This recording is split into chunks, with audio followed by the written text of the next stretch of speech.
ಹಳೆಯ ಚಿನ್ನದ ಒಡವೆನ ಅಧಿಕ ಬೆಲೆಗೆ ಮಾರಬೇಕೆ? ಅಂದ್ರೆ ಆಟಿಕಾಗೆ ಕಾಲ್ ಮಾಡಿ 8880 ಅಟ್ಟಿಕಾ ಗೋಲ್ಡ್ ಕಂಪನಿ. CWRC ಆದೇಶದ ವಿರುದ್ಧ ಕಾನೂನು ಹೋರಾಟಕ್ಕೆ ರಾಜ್ಯ ಸಜ್ಜಾಗಿದೆ. ಕಾನೂನು ತಜ್ಞರ ಜೊತೆಗೆ ಸಿಎಂ ಡಿಕೆ ಶಿವಕುಮಾರ್ ಸಭೆಯನ್ನ ನಡೆಸಿದ್ದಾರೆ. ದೆಹಲಿಯಲ್ಲಿ ಸುಪ್ರೀಂ ಕೋರ್ಟ್ ವಕೀಲರ ಜೊತೆಗೆ ಸಿಎಂ ಚರ್ಚೆಯನ್ನ ಮಾಡಿರೋದು. ನಮ್ಮಲ್ಲೇ ನೀರಿಲ್ಲ, ತಮಿಳುನಾಡಿಗೆ ನೀರು ಬಿಡೋದು ಹೇಗೆ? KRS ನಲ್ಲಿ ನೀರಿಲ್ಲದ ಪರಿಸ್ಥಿತಿ ವಿವರಿಸಿ ಅಭಿಪ್ರಾಯವನ್ನ ಕೇಳಿದ್ದಾರೆ ಮುಖ್ಯಮಂತ್ರಿಗಳು. ಮುಂದಿನ ಕಾನೂನು ಹೋರಾಟದ ಬಗ್ಗೆ ವಕೀಲರ ಸಲಹೆಯನ್ನ ಕೇಳಿದ್ದಾರೆ ಮುಖ್ಯಮಂತ್ರಿ ಡಿಕೆ ಶಿವಕುಮಾರ್. ತಮಿಳುನಾಡಿಗೆ ನೀರು ಬಿಡೋ ಆದೇಶದ ವಿರುದ್ಧ ಮೇಲ್ಮನವಿ ಸಾಧ್ಯತೆ. ತಮಿಳುನಾಡಿಗೆ ನೀರು ಬಿಡೋ ಆದೇಶದ ವಿರುದ್ಧ ಮೇಲ್ಮನವಿ ಸಲ್ಲಿಸುವ ಸಾಧ್ಯತೆ ಇದೆ. CWMAಗೆ ಮೇಲ್ಮನವಿ ಸಲ್ಲಿಸಲು ಶೀಘ್ರವೇ ಸಿಎಂ ನಿರ್ಧಾರ ಮಾಡುವ ಸಾಧ್ಯತೆ ಇದೆ. ಇದಾಗಬೇಕು. ಯಾಕೆ ಅಂತ ಅಂದ್ರೆ ಈಗಾಗಲೇ ಪ್ರತಿಯೊಬ್ಬರಿಗೂ ಕೂಡ ಗೊತ್ತಿರುವಂತ ಸಂಗತಿನೇ, ರಾಜ್ಯದಲ್ಲಿ ಅಂದುಕೊಂಡ ಹಾಗೆ, ಅಂದುಕೊಂಡ ರೀತಿಯಲ್ಲಿ, ಅಂದುಕೊಂಡ ಸಮಯದಲ್ಲಿ ಮಳೆ ಬರಲಿಲ್ಲ. ಹಾಗಾಗಿ ಬರದ ವಾತಾವರಣ ಸೃಷ್ಟಿಯಾಗಿದೆ. ಇಂತಹ ಸಂದರ್ಭದಲ್ಲಿ ಈಗ ಏಕಾಏಕಿಯಾಗಿ ನೀರನ್ನ ತಮಿಳುನಾಡಿಗೆ ಬಿಡಲೇಬೇಕು 15 ದಿನಗಳ ಕಾಲ ಅಂತ ಅಂದರೆ 4 TMC ನೀರನ್ನ. ಸೊ ಸಹಜವಾಗಿ ಇದು ಕರ್ನಾಟಕಕ್ಕೆ ಒಂದು ದೊಡ್ಡ ಮಟ್ಟದ ಹೊಡೆತ. ಹಾಗಾಗಿನೇ ಯಾವುದೇ ಕಾರಣಕ್ಕೂ ನೀರು ಬಿಡೋ ಹಾಗಿಲ್ಲ. ಇದ್ರ ಜೊತೆಗೆ ಈ ಹಿಂದೆನೇ ನಮ್ಮ ಮುಖ್ಯಮಂತ್ರಿಗಳು ಹೇಳಿಬಿಟ್ಟಿದ್ದಾರೆ, ಕಾವೇರಿ ಜಲಾನಯನ ಪ್ರದೇಶದ ಜನರಿಗೆ ಅಥವಾ ಅಲ್ಲಿ ಬೆಳೆ ಬೆಳೆಯುವಂಥ ರೈತರಿಗೆ ಈ ಬಾರಿ ಬೆಳೆ ಬೆಳಿಬೇಡ್ರಪ್ಪ ಅಂತ ಹೇಳಿ. ನಾವೇ ಬೆಳೆ ಬೆಳೀತಾ ಇಲ್ಲ, ಅಲ್ಲಿ ಬೆಳೆಗೆ ನೀರು ಬೇಕು ಅಂತ ಅವ್ರು ಕೇಳ್ತಾ ಇದ್ದಾರೆ. ಇದ್ಯಾವ ನ್ಯಾಯ ಅಂತ ಹೇಳಿ ನಮ್ಮ ರೈತರು ಹೋರಾಟವನ್ನ ಮಾಡ್ತಾ ಇದ್ದಾರೆ. ಈಗ ನೀರಾವರಿ ಇಲಾಖೆಯ ಹಿರಿಯ ಅಧಿಕಾರಿಗಳ ಜೊತೆಗೆ ಚರ್ಚೆಯನ್ನ ನಡೆಸಿದ್ದಾರೆ ಮುಖ್ಯಮಂತ್ರಿಗಳು. ಕಾವೇರಿ ಜಲಾನಯನದ ಅಧಿಕಾರಿಗಳು ಹಾಗೂ ವಕೀಲರ ಜೊತೆಗೆ ಸಭೆ ಮಾಡಿದ್ದಾರೆ. KRS ಡ್ಯಾಂನಲ್ಲಿ ಸದ್ಯ ಇರುವ ನೀರಿನ ಮಟ್ಟದ ಬಗ್ಗೆ ಮಾಹಿತಿಯನ್ನ ಪಡ್ಕೊಂಡಿದ್ದಾರೆ. CWRC ಆದೇಶ ಪ್ರಶ್ನಿಸಿ ಮೇಲ್ಮನವಿ ಸಲ್ಲಿಸುವ ಸಂಬಂಧ ಮಹತ್ವದ ಚರ್ಚೆ ಆಗಿದೆ. ಸಭೆ ಬಳಿಕ ಸುದ್ದಿಗೋಷ್ಠಿ ನಡೆಸಲಿದ್ದಾರೆ ಸಚಿವ ರಾಮಲಿಂಗಾರೆಡ್ಡಿ ಅವರು. ಅತ್ತ ದೆಹಲಿಯಲ್ಲಿ ಸಿಎಂ, ಇತ್ತ ಬೆಂಗಳೂರಿನಲ್ಲಿ ಸಚಿವರ ಸಭೆ ನಡೆದಿದೆ. ವಿಧಾನಸೌಧದಲ್ಲಿ ಜಲಸಂಪನ್ಮೂಲ ಸಚಿವ ರಾಮಲಿಂಗಾರೆಡ್ಡಿ ನೇತೃತ್ವದಲ್ಲಿ ಸಭೆ ನಡೆದಿದೆ. ನೀರಾವರಿ ಇಲಾಖೆಯ ಹಿರಿಯ ಅಧಿಕಾರಿಗಳ ಜೊತೆ ಚರ್ಚೆಯನ್ನ ಮಾಡಿದ್ದಾರೆ. ಕಾವೇರಿ ಜಲಾನಯನದ ಅಧಿಕಾರಿಗಳು ಹಾಗೂ ವಕೀಲರ ಜೊತೆಗೆ ಸಭೆಯನ್ನ ನಡೆಸಿರೋದು ಸಚಿವ ರಾಮಲಿಂಗಾರೆಡ್ಡಿ. KRS ಡ್ಯಾಂನಲ್ಲಿ ಸದ್ಯ ಇರುವ ನೀರಿನ ಮಟ್ಟದ ಬಗ್ಗೆ ಮಾಹಿತಿಯನ್ನ ಪಡ್ಕೊಂಡಿದ್ದಾರೆ. CWRC ಆದೇಶ ಪ್ರಶ್ನಿಸಿ ಮೇಲ್ಮನವಿ ಸಲ್ಲಿಸುವ ಸಂಬಂಧ ಮಹತ್ವದ ಚರ್ಚೆಯನ್ನ ನಡೆಸಿರೋದು. ಸಭೆ ಬಳಿಕ ಸುದ್ದಿಗೋಷ್ಠಿಯನ್ನ ನಡೆಸ್ತಾರಂತೆ ರಾಮಲಿಂಗಾರೆಡ್ಡಿ ಅವರು.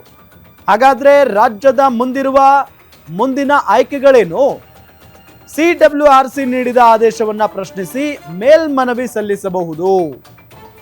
ಕಾವೇರಿ ನೀರು ನಿರ್ವಹಣಾ ಪ್ರಾಧಿಕಾರಕ್ಕೆ ಮೇಲ್ಮನವಿಯನ್ನ ಸಲ್ಲಿಸಬಹುದು. ರಾಜ್ಯದ ಡ್ಯಾಂನಲ್ಲಿರುವ ನೀರಿನ ವಾಸ್ತವ ಸ್ಥಿತಿ ಬಗ್ಗೆ ಮನವರಿಕೆ ಮಾಡಿಕೊಡುವುದು. ಜೂನ್ ಮತ್ತು ಜುಲೈ ತಿಂಗಳಲ್ಲಿ 65% ಹೆಚ್ಚು ಮಳೆ ಕೊರತೆ ಬಗ್ಗೆ ಮನವರಿಕೆ ಮಾಡಿಕೊಡುವುದು. ಇನ್ನು ಡ್ಯಾಂನಲ್ಲಿರುವ ನೀರು ಕುಡಿಯುವ ಉದ್ದೇಶಕ್ಕೆ ಮಾತ್ರ ಸಾಕಾಗುತ್ತದೆ ಅಂತ ಹೇಳಬಹುದು. ಮಳೆ ಅಭಾವದ ವರ್ಷಗಳಲ್ಲಿ ಸಂಕಷ್ಟ ಹಂಚಿಕೆ ಸೂತ್ರ ಜಾರಿಗೆ ಒತ್ತಾಯಿಸಬಹುದು. ಈ ಸಂದರ್ಭದಲ್ಲಿ ಉಭಯ ರಾಜ್ಯಗಳು ಸಮಾನವಾಗಿ ನೀರಿನ ಕೊರತೆಯನ್ನು ಹಂಚಿಕೊಳ್ಳುವಂತೆ ಒತ್ತಾಯ ಮಾಡೋದು. ಒಂದು ವೇಳೆ CWMA ಕೂಡ ಕರ್ನಾಟಕದ ಮನವಿ ತಿರಸ್ಕರಿಸಿದ್ರೆ ಸುಪ್ರೀಂ ಕೋರ್ಟ್ ಮೊರೆ ಹೋಗಬಹುದು.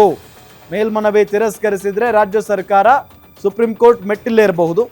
ಕುಡಿಯುವ ನೀರಿನ ಭದ್ರತೆ ದೃಷ್ಟಿಯಿಂದ ಆದೇಶಕ್ಕೆ ತಡೆ ನೀಡುವಂತೆ ವಾದವನ್ನ ಕೂಡ ಮಂಡಿಸಬಹುದು. ಇದೇ ವಿಚಾರಕ್ಕೆ ಸಂಬಂಧಪಟ್ಟಂತೆ ಡೀಟೇಲ್ಸ್ ಕೊಡ್ತಾರೆ ನಮ್ಮ ಪೊಲಿಟಿಕಲ್ ರಿಪೋರ್ಟರ್ ದುರ್ಗೇಶ್ ನಾಯಕ್ ನೇರ ಸಂಪರ್ಕದಲ್ಲಿ ಜಾಯ್ನ್ ಆಗ್ತಾ ಇದ್ದಾರೆ.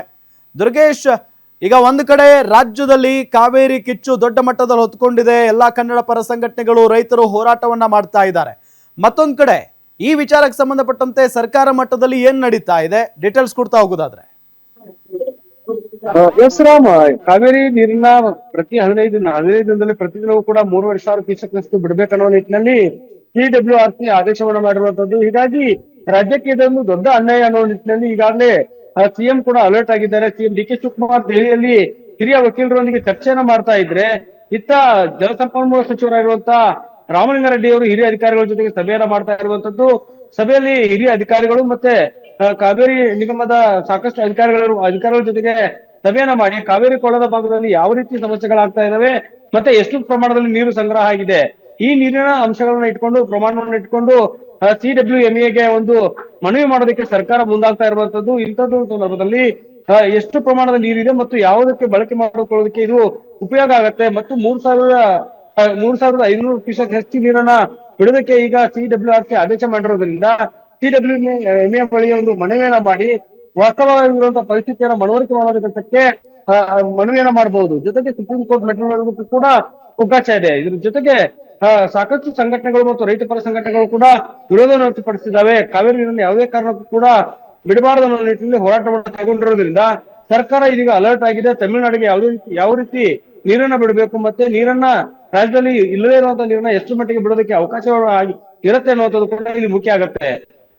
ಹೀಗಾಗಿ ಸದ್ಯಕ್ಕೆ ಅಧಿಕಾರಿಗಳೊಂದಿಗೆ ಮತ್ತು ವಕೀಲರೊಂದಿಗೆ ಚರ್ಚೆಯನ್ನ ಮಾಡಿ ಮುಂದಿನ ನಿರ್ಧಾರಗಳನ್ನ ಸರ್ಕಾರ ತೆಗೆದುಕೊಳ್ಳುವಂತದ್ದು. ಜೊತೆಗೆ ಮುಂದಿನ ಹಂತದಲ್ಲಿ ಯಾವ ರೀತಿ ಮೇಲ್ಮನವಿಯನ್ನ ಸಲ್ಲಿಸಬೇಕು ಮತ್ತೆ CWMAಗೆ ಯಾವ ರೀತಿ ಮನವರಿಕೆ ಮಾಡಬೇಕು ಅನ್ನೋ ನಿಟ್ಟಿನಲ್ಲಿ ಸಚಿವ ರಾಮಲಿಂಗಾರೆಡ್ಡಿ ಅವರು ಇಲ್ಲಿ ವಿಧಾನಸೌಧದಲ್ಲಿ ಸಭೆಯನ್ನು ಮಾಡ್ತಾ ಇದ್ರೆ DK ಶಿವಕುಮಾರ್ ಅವರು ದೆಹಲಿಯಲ್ಲಿ ಈಗಾಗಲೇ ಹಿರಿಯ ವಕೀಲರೊಂದಿಗೆ ಸಭೆಯನ್ನ ಮಾಡಿದ್ದಾರೆ. ಕಾನೂನಾತ್ಮಕ ಹೋರಾಟ ಯಾವ ರೀತಿ ಮಾಡ್ಬೇಕು ಅನ್ನೋ ನಿಟ್ಟಿನಲ್ಲಿ ಚರ್ಚೆಯನ್ನ ಮಾಡ್ತಿದ್ದಾರೆ. ಹೀಗಾಗಿ ತಮಿಳುನಾಡು CM ಆಗಿರುವಂತಹ ವಿಜಯ್ ಜೋಸೆಫ್ ಅವರ ಜೊತೆಗೂ ಕೂಡ DK ಶಿವಕುಮಾರ್ ಅವರು ಸಭೆ ಮಾಡೋರಿದ್ದಾರೆ. ಹೀಗಾಗಿ ಆಗಸ್ಟ್ 3ರಂದು ಸಭೆಯನ್ನ ಕರೆಯೋದಕ್ಕೆ ಈಗಾಗಲೇ ತೀರ್ಮಾನ ಮಾಡಲಾಗಿರೋದ್ರಿಂದ ಒಂದಿಷ್ಟು ಬೆಳವಣಿಗೆಗಳು ವಿಧಾನಸೌಧದಲ್ಲಿ ನಡೀತಾ ಇರುವಂತದ್ದು. ಹೀಗಾಗಿ ವಿಜಯ್ ಅವರ ಜೊತೆಗೆ ಚರ್ಚೆಯನ್ನ ಮಾಡೋದು ಎಷ್ಟು ಮಟ್ಟಿಗೆ ಸರಿ ಆಗತ್ತೆ ಅನ್ನುವಂಥದ್ದು ಕೂಡ ಒಂದ್ ಕಡೆ ಚರ್ಚೆ ಆಗತ್ತೆ. CWRC ಆದೇಶವನ್ನ ತಡೆಯೋದಕ್ಕೆ ಮೇಲ್ಮನವಿಯನ್ನು ಸಲ್ಲಿಸೋದಕ್ಕೂ ಕೂಡ ಸರ್ಕಾರ ಮುಂದಾಗ್ತಾ ಇರುವಂತದ್ದು. Ram, okay, thank you Durgesh ತಮ್ಮೆಲ್ಲ ಮಾಹಿತಿಗಾಗಿ.